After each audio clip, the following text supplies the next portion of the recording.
I'm going to be telling the story of Nisad Jakupovic.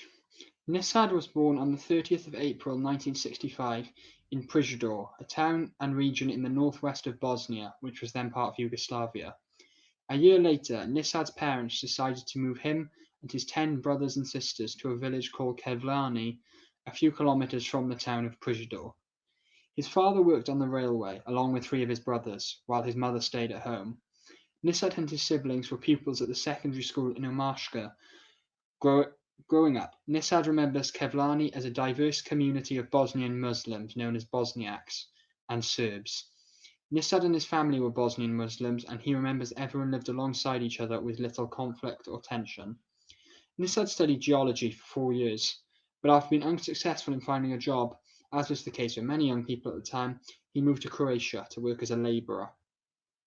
Nisad regularly returned home to his family in Kevlani, but in the 1990s there was a civil conflict and war in the region.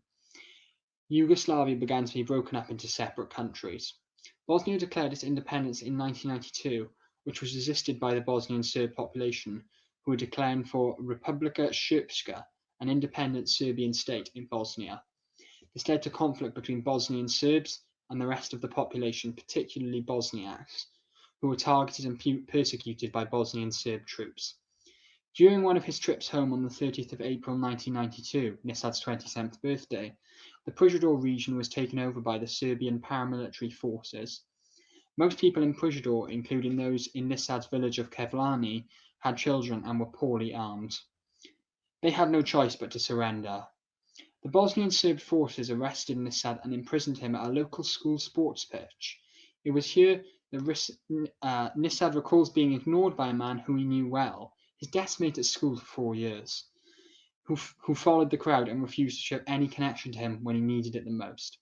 But he also remembers being helped by someone he barely knew who was not Bosniak, but still tried to help Nisad by telling a soldier to leave him alone. Nisad and 4 of his brothers were detained in the notorious Omarska concentration camp because they were Bosniaks until the 6th of August 1992. He has memories of his brother telling him to wear a black t-shirt so that he would stand out less and avoid being beaten.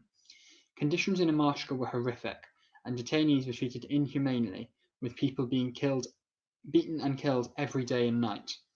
In the 72 days that Nisad was imprisoned there, he lost a staggering 21 kilograms, or 46 pounds. In August 1992, British journalists Penny Marshall, Ian Williams, and Ed Valamy gained access to the concentration camps at Omarska and Thermopylae, where they gathered footage of the conditions. Although only the healthiest looking prisoners were allowed to be filmed in an attempt to cover up the atrocities taking place there, the footage clearly showed how bad the prisoners were treated. The inhumane treatment of Bosnian Muslims and Croats was broadcast to the rest of the world, and the Serbian forces found themselves under international scrutiny. Omarska was closed, and Nisad and 3 of his brothers were sent to Manjaka concentration camp, whilst the eldest brother was sent to Thermopylae concentration camp. A few months later, Nisad was transferred to a detention centre in Croatia, where the Red Cross were working to contact family members in other countries.